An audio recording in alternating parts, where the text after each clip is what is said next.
الحمد لله الذي هدانا للإسلام، الذي نزل القرآن هدى للناس وبينات من الهدى والفرقان، الذي خلق الإنسان وكرم وعلمه من البيان ما لم يعلم، فسبحان الذي لا يحصى امتنانه باللسان ولا بالقلم، ونشهد أن لا إله إلا الله وحده لا شريك له، ونشهد أن سيدنا وسندنا وحبيبنا وطبيبنا وقلوبنا وأولانا ومولانا محمدا عبد الله ورسوله، أرسله الله تعالى بالحق بشيرا ونذيرا وداعيا إلى الله بإذنه وسراجا وقمرا منيرا. فقد قال الله تعالى في كلامه المجيد وفرقانه الحميد. شكل جوان سورة একসাথে পড়ো। أعوذ بالله من الشيطان الرجيم. بسم الله الرحمن الرحيم. القارعة ما القارعة وما أدراك ما القارعة. وقال تعالى يوم يفر المرء من أخيه وأمه وأبيه. وقال النبي صلى الله عليه وسلم أول من يدعى إلى الجنة يوم القيامة يحمدون الله في السراء والضراء. شكل درود شريف قولي اللهم صل على محمد وعلى آل محمد كما صليت على إبراهيم وعلى آل إبراهيم إنك حميد مجيد. اللهم بارك على محمد وعلى آل محمد كما باركت على إبراهيم وعلى آل إبراهيم إنك حميد مجيد. شكل ذكر ورسي لا إله إلا الله لا إله إلا الله.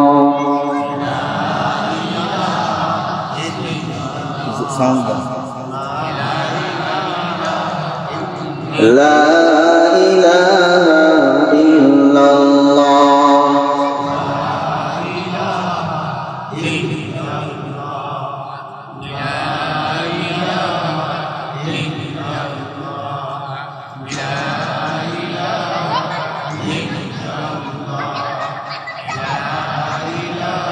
তুমি আসমানে থাকো প্রভু আমি জমিনে, তবু তোমারি প্রেম জমে হৃদয় গহীনে। আমি তোমারি গোলাম অন্য কারো না, আলিমুল গায়ব তুমি মালিক রব্বানা।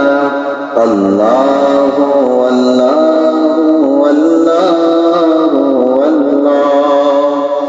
তোমারি রহম ছাড়া বাঁচা বড় দায়, প্রতিদিনে প্রতিক্ষণে বাঁচিয়ে রাখো আমায়। লা ইলাহা ইল্লাল্লাহ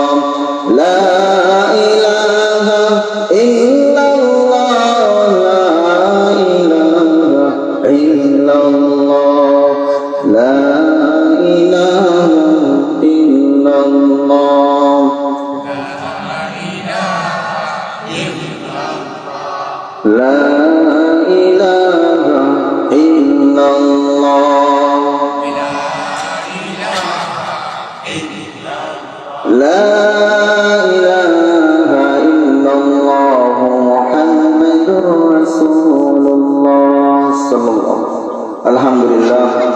আল্লাহ রাব্বুল আলামিন আমাদেরকে দামি মজলিসে আসবার মতো তৌফিক দান করেছেন।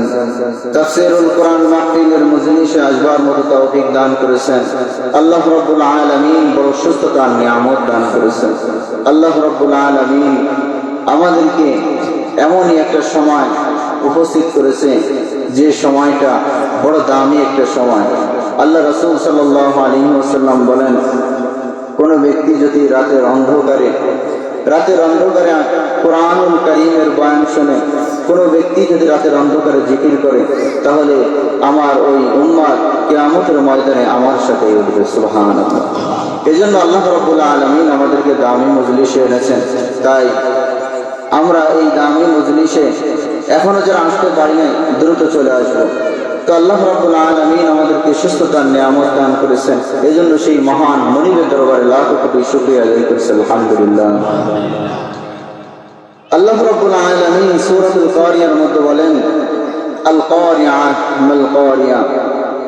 আল্লাহ রাব্বুল আলামিন তার গোলামদেরকে বুঝান যে এমন একটা সময় আসবে যে সময় মানুষ কোরআন থেকে বিমুখ হয়ে যাবে, রাসূলের হাদিস থেকে বিমুখ হয়ে যাবে। যে সময়টা মানুষ কোরআনের বিরোধিতা করবে, হাদিসের বিরোধিতা করবে, যে সময়টা জিনার আড্ডা বেড়ে যাবে, জুয়ার আড্ডা বেড়ে যাবে, যে সময় মানুষ গুনাহ করবে, প্রতিযোগিতা করে, যে সময়টা আলেমদের উপরে নির্যাতন হবে, যে সময়টা ইসলামের উপর নির্যাতন হবে, সেই সময় আল্লাহ রাব্বুল আলামিন কিয়ামত সংগঠন করবে। সুবহানাল্লাহ। তো আল্লাহ রাব্বুল আলামিন এই সূরার মধ্যে কিয়ামত সম্পর্কে এমন ভাবে তুলে ধরেছে, আমরা যদি সঠিকভাবে বলতে পারি, সঠিকভাবে শুনতে পারি, মনে হবে কিয়ামত কেমন যেন আমাদের সামনে হইতেছে। এজন্য যত সময় থাকবো আমরা মনোযোগ সহকারে শুনবো। তবে বয়ানের মাঝে মধ্যে আল্লাহু আকবার, সুবহানাল্লাহ এগুলো বলার প্রয়োজন আছে। এগুলো আমরা কেউ কৃপণতা না করে আমরা এমন ভাবে আওয়াজ দেব, যদি এই ময়দানের মধ্যে কোনো বাতিল থাকে সে উঠে যাবে, যদি এই ময়দানের আশেপাশে কোনো বাতিল থাকে সে বুঝবে এখানে মুহাম্মাদের সৈনিক আছে, সুতরাং এখানে থাকা যাবে না। আল্লাহ রাব্বুল আলামিন বলেন, আল কারিয়াতু মাল কারিয়া। মহাপ্রলয় কিয়ামত সংগঠন হবে। মাল কারিয়া, আপনি জানেন সেই কারিয়া কি? ওয়া মা আদরাকা মাল কারিয়া। আল্লাহ রাব্বুল আলামিন বলে, পয়গম্বর আপনি কি জানেন এই কিয়ামত কি হবে? এই কিয়ামত কেমন ভাবে সংগঠন হবে? মহাপ্রলয়টা কেমন হবে আপনি কি জানেন? কে বলতেছে? আল্লাহ রাব্বুল আলামিন রাসূল সাল্লাল্লাহু আলাইহি ওয়াসাল্লামের উপর এই কোরআনুল কারীম নাযিল করে বলতেছেন, ওমা আদরাকা মাল কারিয়া। আপনি কি জানেন এই কারিয়া কেমন? এই কারিয়া কেমন এটা জানার জন্য আমরা হাদিসের দিকে লক্ষ্য করব।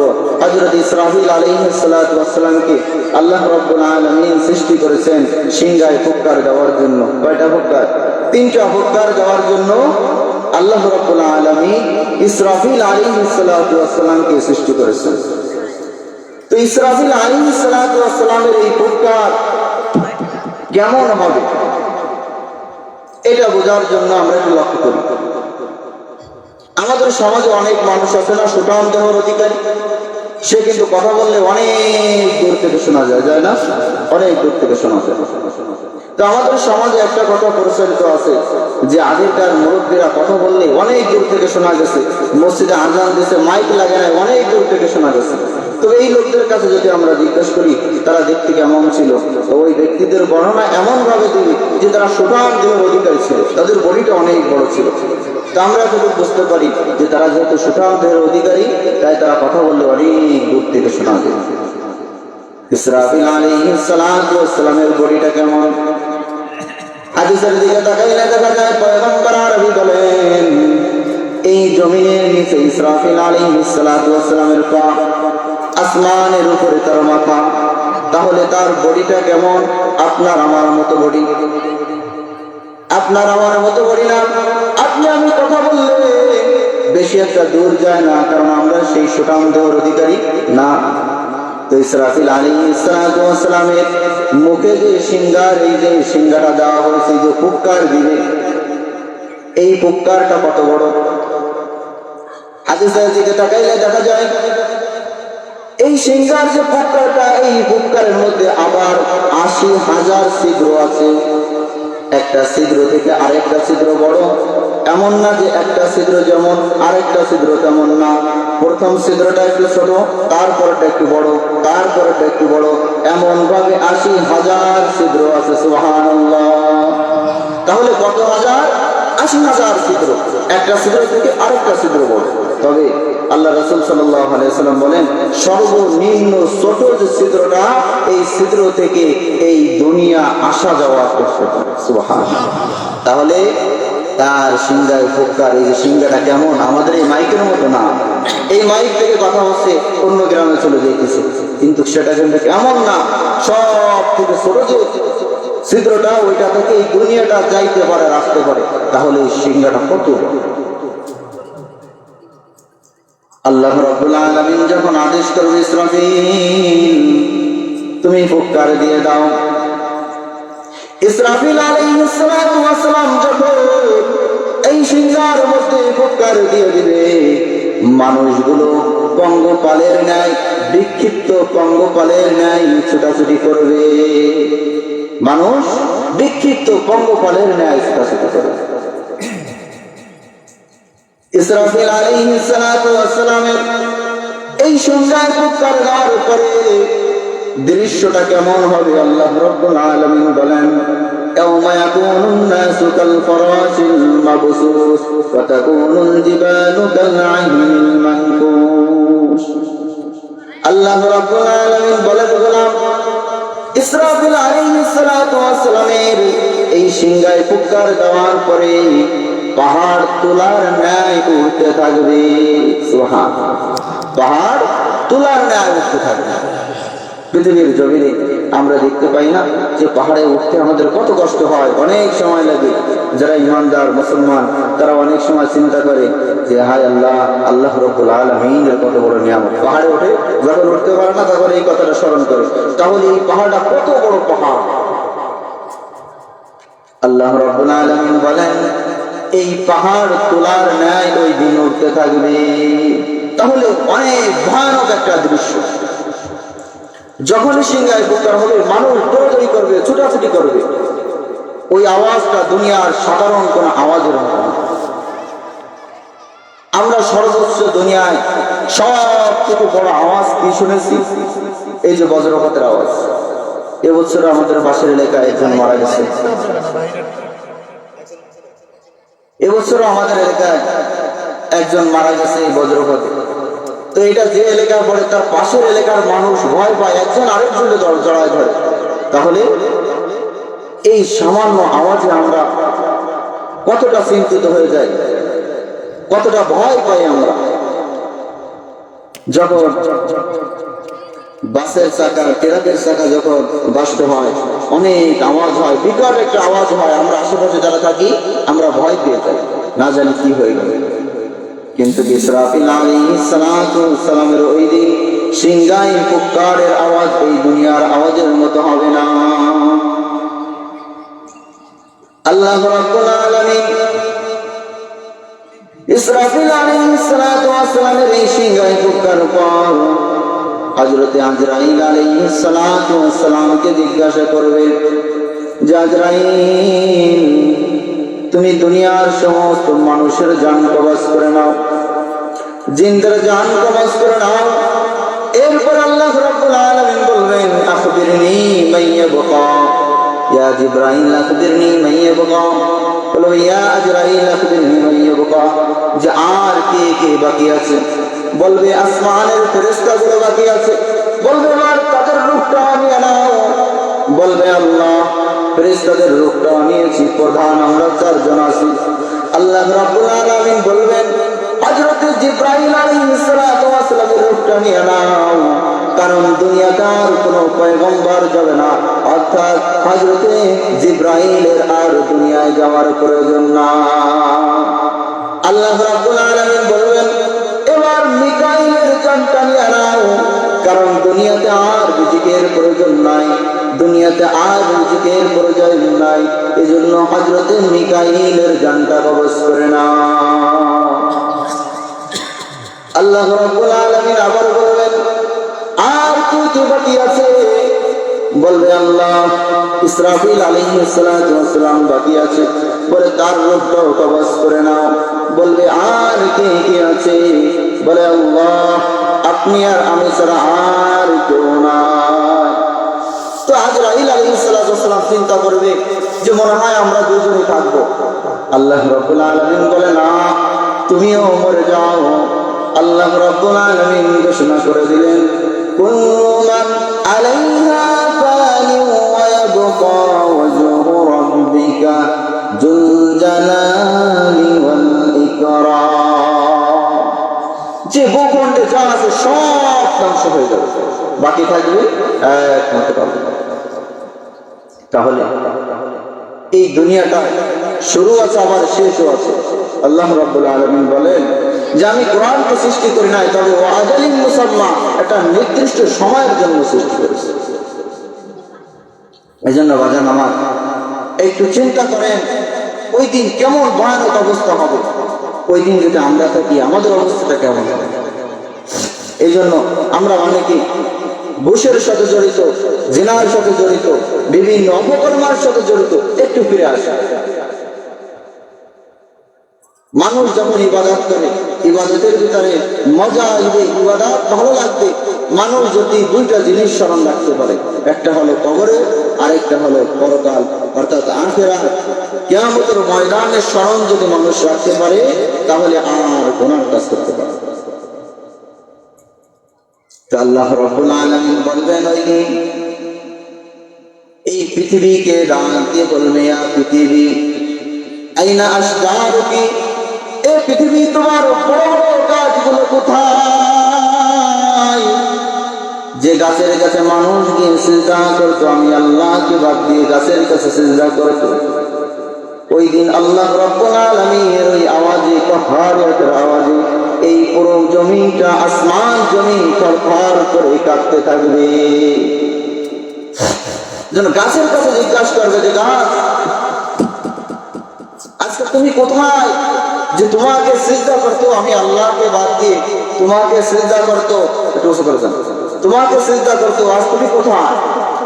মানুষ শিরিক করে না, গাছের কাছে গিয়ে চায়। তো আল্লাহ রাব্বুল আলামিন হুঙ্কার দিবে, সে গাছগুলো আসবে।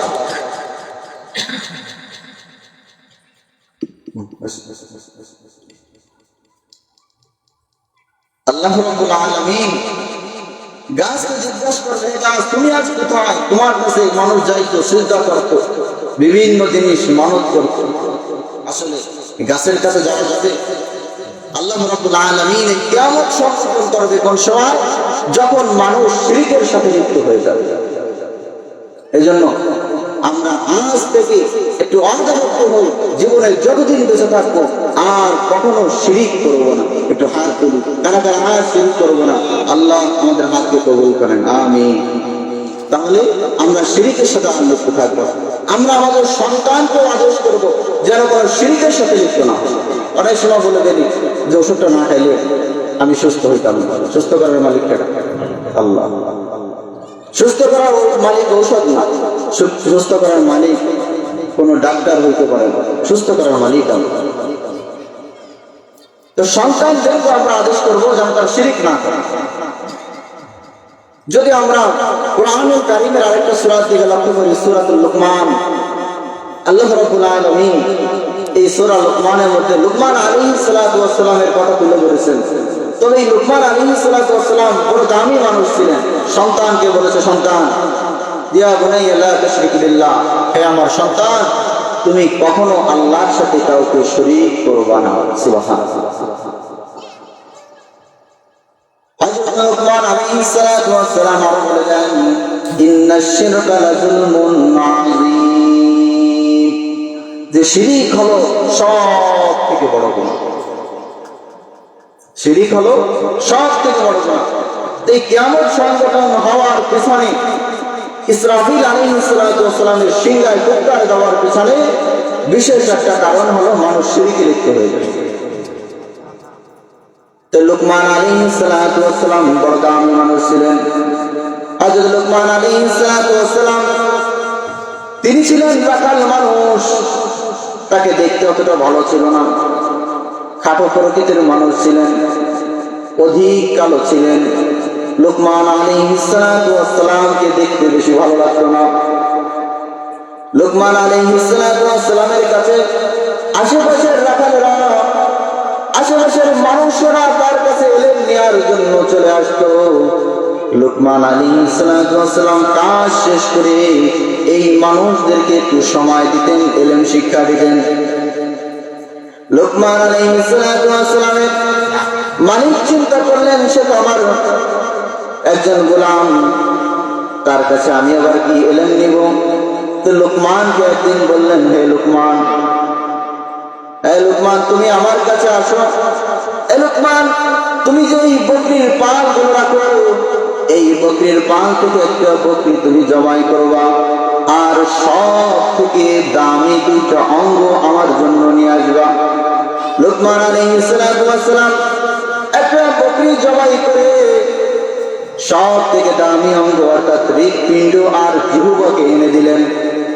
মালিক লুকমানকে পরীক্ষা করতেছেন যে আসলে তিনি জ্ঞানী কিনা।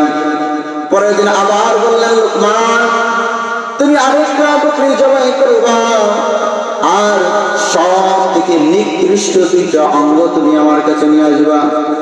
লুকমান আলাইহিস সালাতু ওয়াস সালাম ওই দিন হৃৎপিণ্ড আর জিহ্বা কেটে আনলেন। লুকমান আলাইহিস সালাতু ওয়াস সালামকে জিজ্ঞাসা করা হলো যে তোমাকে আমি বললাম সব থেকে দামি অঙ্গ নিয়ে আসবা, সেদিনও জিহ্বা আর হৃৎপিণ্ড আনলা। সব থেকে খারাপ অঙ্গ আনার জন্য বললাম, সেদিনও তুমি হৃৎপিণ্ড আর জিহ্বা আনলা, কারণটা কি? লুকমান আলাইহিস সালাতু ওয়াস সালাম বলে, বাচ্চা, হে আমার মুনিব, আমি এই দুইটা অঙ্গ আনার কারণ হলো কোন ব্যক্তির যদি জিহ্বা আর হৃৎপিণ্ড অর্থাৎ কলব যদি ভালো হয়ে যায়, শরীরের মধ্যে এই দুইটা অঙ্গর থেকে দামি কোনো অঙ্গ হতে পারে না। সুবহানাল্লাহ। আর বলে এই দুইটা যদি খারাপ হয় তাহলে এই পুরো শরীরের ভিতরে এর থেকে খারাপ আর কোনো অঙ্গ হতে পারে না।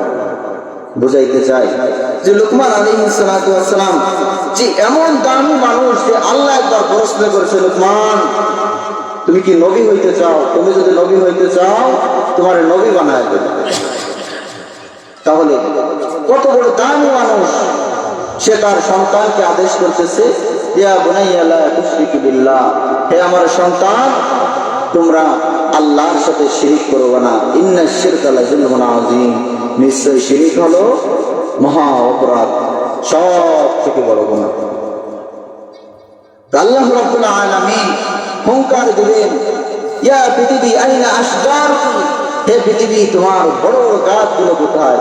আবার বলবেন, ইয়া পৃথিবী আইনা আনহারুকি, হে পৃথিবী তোমার বড় বড় নদীগুলো কোথায়? আমরা দেখতে পাই যে সাগরগুলো অনেক বড়। আমাদের জ্ঞানে সাধারণত শুরু আছে, আমরা বলবো এর শেষ নাই, তাহলে অনেক বড়। আল্লাহ রাব্বুল আলামিন বলবেন যে তোমার সেই বড় বড় নদীগুলো আছে কোথায়? এই জন্য আমরা এই শিরক থেকে বের হয়ে আসি, জিনার সাথে লিপ্ত থাকলে জিনা থেকে বের হয়ে আসি। ওই দিনটা বড় ভয়ঙ্কর দিন হয়। আল্লাহ রাব্বুল আলামিন বলেন, فأما من ثقلت موازينه, ওই দিন যার ওজনের পাল্লা ভারী হবে, فهو في عيشة راضية, আল্লাহ রাব্বুল আলামিন বলেন তার চেহারা উজ্জ্বল হবে, তিনি অনেক আনন্দিত হবেন। وأما من خفت موازينه, আর যার আমলের পাল্লা হালকা হয়ে যাবে, فأمه হাওিয়া, সে হাওিয়া পাবে। وما أدراك ما হাওিয়া, আল্লাহ রাব্বুল আলামিন আবার প্রশ্ন করলেন, পয়গম্বর, হাওিয়া কি জিনিস আপনি জানেন? আল্লাহ রাব্বুল আলামিন প্রশ্ন করতেছে, ওমা আদরাকা মা হিয়া, যে আপনি কি হাওিয়া ছিলেন? নারুন হামিয়া, সেটা হলো প্রজ্বলিত আগুন, অর্থাৎ জাহান্নামের আগুন। যার ওজনের পাল্লাটা হালকা হয়ে যাবে সেভাবে কি হাওয়া, অর্থাৎ প্রজ্বলিত আগুন। ওই আগুন দুনিয়ার আগুনের মতো না। আল্লাহ রাব্বুল আলামিন অন্য এক জায়গায় বলেন, আল্লাতী তাসতালিউ আলাল আফিদা, ওই আগুনটা এমন হবে প্রথমে কলিজাকে গ্রাস করবে, তারপর শরীরকে। ওই আগুনটা কেমন আগুন হবে যে প্রথমে শরীরকে গ্রাস করবে না, অন্তরকে, হৃৎপিণ্ডকে, কলবকে আগে গ্রাস করবে, তারপরে আগে শরীরে লাগে। আর দুনিয়ার আগুন কেমন লাগে? আগে কাপড়ে লাগে, তারপরে শরীরে লাগে। আল্লাহ রাব্বুল আলামিন এই বয়ান করে বুঝাইতেছেন যে বান্দা তোমরা শিরক থেকে ফিরে আসো, কুফর থেকে ফিরে আসো। আল্লাহ রাব্বুল আলামিন আমাদেরকে এটা বুঝাইতেছেন। আল্লাহ রাব্বুল আলামিন ইসরাফিল আলাইহিস সালাতু ওয়াস সালামকে আবার জীবিত করবেন, আর বলবেন, হে ইসরাফিল, তোমার আরেকটা ফুৎকার দিয়ে দাও। ওই দিন যখন ইসরাফিল আলাইহিস সালাতু ওয়াস সালাম আবার ফুৎকার দিবে, ফুৎকার দেওয়ার পরে মানুষগুলো এই মাটির সাথে এমন ভাবে, যেমন ভাবে রুটি খামির করে, এমন ভাবে খামির করা হবে, মানুষদেরকে ওই সময় বের করতে কষ্ট হবে। হাদিসের ভিতরে এমন আছে, আল্লাহ রাসূল সাল্লাল্লাহু আলাইহি ওয়াসাল্লামের দেহ মোবারক ওই সময় পূজার জন্য খুঁজবে, ফেরেশতারা খুঁজতে চাইবে, তো আল্লাহ রাসূলের দেহ মোবারক চিনবে, আল্লাহ রাসূলের দেহ থেকে নূর বের হইতেছে। সুবহানাল্লাহ। তাহলে কেমনে বের করবে? চিনবে কেমনে? নূর দেখা চিনবে এটা মুহাম্মাদের দেহ। তাহলে এই কিয়ামতের ময়দানটা ইসরাফিল আলাইহিস সালাতু ওয়াস সালামের সিংহায় ফুৎকার দিলে এই আসমান জমিন কেমন ভাবে খাবে।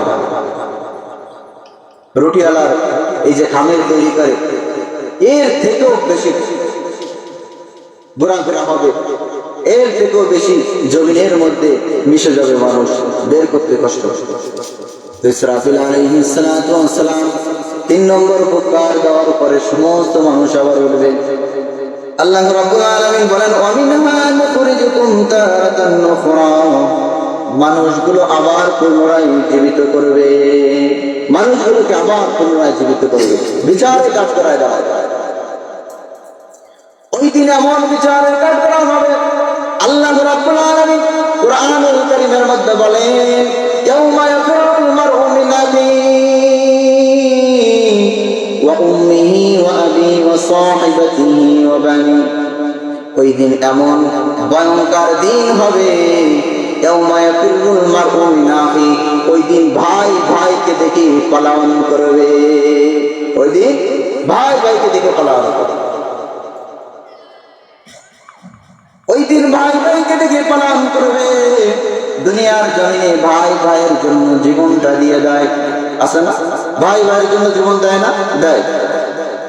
হযরতে ইউসুফ আলাইহিস সালাতু ওয়াস সালামের দিকে একটু লক্ষ্য করি। ইউসুফ আলাইহিস সালাতু ওয়াস সালামের 10 ভাই দেখলো যে ইউসুফকে ইয়াকুব আলাইহিস সালাতু ওয়াস সালাম বেশি মহব্বত করে ভালোবাসে, বলে আমাদের এই 10 ভাইকে মহব্বত করে না, এজন্য তারা একের পর এক ষড়যন্ত্র করতেছে। তো এক পর্যায়ে তার বাবার কাছে প্রস্তাব রাখলো যে, আমাদের পিতা, আমাদের ভাই ইউসুফকে আমাদের সাথে যান আজকে বকরি চড়াইতে। ইয়াকুব আলাইহিস সালাতু ওয়াস সালাম বলে, না, আমার বড্ড ভয় হয়, ওর মা নাই, ও এতিম, আমার কাছে থাকে, ওকে ছাড়তে আমার বড় ভয় হয়। ইউসুফ আলাইহিস সালাতু ওয়াস সালামের 10 ভাই ইউসুফ নবীকে কোলে নিলেন, আর বললেন, ওকে তো হাঁটতে দিব না, ও তো আমাদের কোলেই থাকবে। কিছু দূর যাওয়ার পর ইউসুফ নবীর ওই ভাইরা তাকে কোল থেকে নামিয়ে দিয়েছে। আর একটু দূর যাওয়ার পরে একজন মারে, আরেকজনের বলে তুই মার, এভাবে একজন মারে, আরেকজন বলে এবার তুমি মারো। এই ভাইগুলোর মধ্যে বড় ভাইয়ের নাম ছিল ইয়াহুদা। এই ইয়াহুদা কাছে যখন বলে, ইয়াহুদা এবার তুমি মারো, বলে, না, আমি কেমনে মারি, আমি না বড় ভাই, ও না আমার ছোট ভাই। কি বলে যে আমি কেমনে মারি, ও তো আমার ছোট ভাই, আমি না ওর বড় ভাই। ইউসুফ আলাইহিস সালাতু ওয়াস সালামকে যখন কূপের মধ্যে পালালেন, কূপের মধ্যে পালানোর পরে সমস্ত ভাইরা চলে গেল, বাবার কাছে গিয়ে বিচার দিল, বাবা নেকড়েতে খেয়ে ফেলছে, কাপড়ের রক্ত বকরি জবাই করে বকরির রক্ত মেখে নিয়ে গেছে যে বাবা তাকে তো নেকড়ে দেখেছে। কিন্তু ওই বড় ভাই ইয়াহুদা ওই কূপের কাছে আসে, মাঝে মধ্যে রশিতে করে খাবার নিচে পৌঁছায় দেয় আর বলে ইউসুফ তুমি চিন্তা করো না, আমি ভাই তোমার সাথে আছি। বুঝাইতে চাই যে ওই সময় ইয়াহুদা তার ছোট ভাই ইউসুফকে কেমন মহব্বত করতো। অন্য ভাইরা মারছে, কূপের ভিতর ফেলাই দিছে, কিন্তু বড় ভাই মাঝে মধ্যে আসে যে ভাই রে তুমি এই খাবারটা খাও, মহব্বত করে দু একটা কথা বলে। বুঝাইতে চাই ছোট ভাইয়ের জন্য বড় ভাইয়ের মহব্বত আছে। আল্লাহ বলেন সেদিন ভাই ভাইকে দেখে পালানো হবে, ভাই ভাইকে ওই দিন চিনবে না, বড় ভয়ঙ্কর। তো ইউসুফ আলাইহিস সালাম যখন এক পর্যায়ে মিশরের আজিজ, মিশর হলো মিশরের বাদশা, এদিকে কিনান শহরে দুর্ভিক্ষ লেগে গেল। কিরান শহর থেকে ভাইরা ইউসুফ নবীর কাছে খাবার আনার জন্য গেছে। ইউসুফ নবী তো দেখে চিনে ফেলেছে, বলে আপনাদের নাম কি, আপনারা কোন জায়গা থেকে আসছেন, সব পরিচয় দিলেন। আবার বললেন আপনাদের বাবার নাম কি, বলে আমাদের বাবার নাম ইয়াকুব। সুবহানাল্লাহ। বলে আপনাদের বাবা কেমন আছে, বলে আমাদের বাবা ভালো আছে, তবে আমাদের একটা ভাই ছোটবেলায় হারিয়ে গিয়েছে, যার কারণে আমাদের বাবা কান্না করতে করতে তার চোখ এখন অন্ধ হয়ে গেছে, সে দুনিয়ার আলো দেখতে পায়। কি বলছে? যারা কূপে হারাইতেছে এরা আবার বলতেছে কি যে ছোটবেলায় ভাইটা হারাই গেছে, এই জন্য আমাদের বাবা ইয়াকুব আলাইহিস সালাম কান্না করতে করতে অন্ধ হয়ে গেছে। ইউসুফ আলাইহিস সালাম আবার প্রশ্ন করলেন আপনাদের কি অন্য কোনো ভাই নাই, বলে আছে। বলে আমাদের আরেকজন ভাই আছে বনিয়ামিন। ইউসুফ আলাইহিস সালাম কৌশলে তাদেরকে বলে দিলেন যে আগামীবার খাবার শেষ হয়ে গেলে বনিয়ামিনকে না আনলে আর খাবার দিব না। সুবহানাল্লাহ। তো বললে যে বনিয়ামিনকে না আনলে আর খাবার দিব না। বনিয়ামিনকে আনলেন, আনার পরে রাতের বেলা দুই ভাইকে এক একটা রুম ভাগ করে দেয়। এখন আসছিল 10 জন, 5টা রুম দিয়েছে।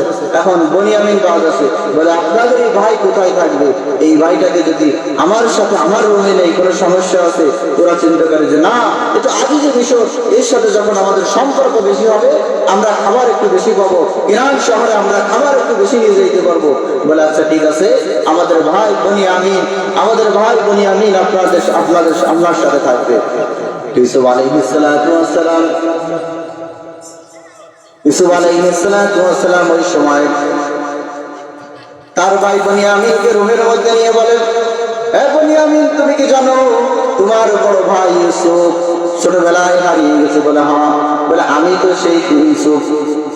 দুই ভাইয়ের ভিতরে কান্নাকাটির একটা দৃশ্য পড়ে গেল। আমি বোঝাতে চাই ইউসুফ নবী তার ছোট ভাই বনিয়ামিনকে পেয়ে বড় খুশি হয়ে যায়। ভাইয়ের মধ্যে বড় সম্পর্ক। ইয়াকুব আলাইহিস সালামের বড় ছেলে ইয়াহুদা ইউসুফের উপর আঘাত করে না, কারণ ভাইয়ের মধ্যে বড় মহব্বত। আল্লাহ বলেন ইয়াউমা ইয়াফিরুল মারউ মিন আখিহি, আমি আল্লাহ এমন একটা দিবস তৈরি করব, এমন একটা দিন তৈরি করব যেদিন ভাই ভাইকে দেখে পলায়ন করবে। সুবহানাল্লাহ। বুঝাইতে চাই যে কিয়ামতের দিবসটা অনেক ভয়ঙ্কর দিন, যেদিন ভাই ভাইকে দেখে পলায়ন করবে। পিতামাতা সন্তান পরিচয় দিবে না। ওই দিন মা বলবে না দুনিয়ার তো আমার বিয়েই হয় না, তো সন্তান হইল কেন? বাবা বলবে আমি তো বিয়েই করি না, তো সন্তান হইল কেন? বাবা মা ধরা পড়ে যাবে, সন্তানের কাছে একটা নেকির জন্য যাবে, বলবে না আপনাদের তো আমি চিনি না। তাহলে বড় ভয়ঙ্কর। এজন্য আমরা আমার সময় শেষ, প্রধান অতিথি মাওলানা মিরাজ মাহমুদ চলে আসছেন।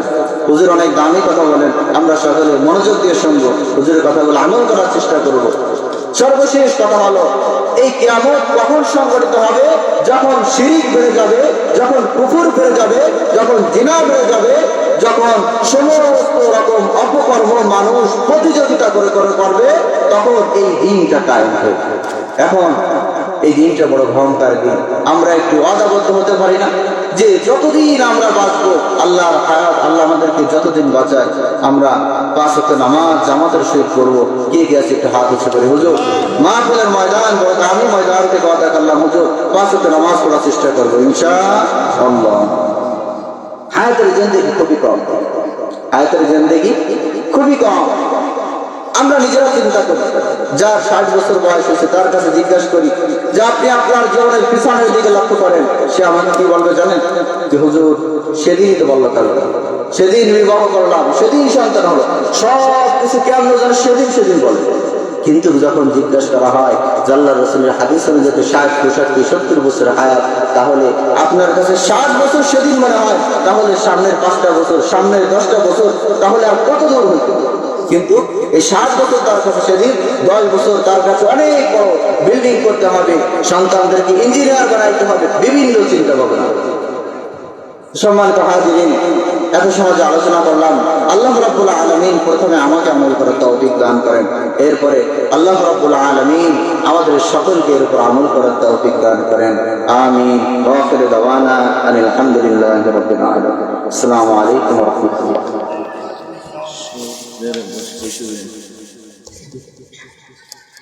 আলহামদুলিল্লাহ।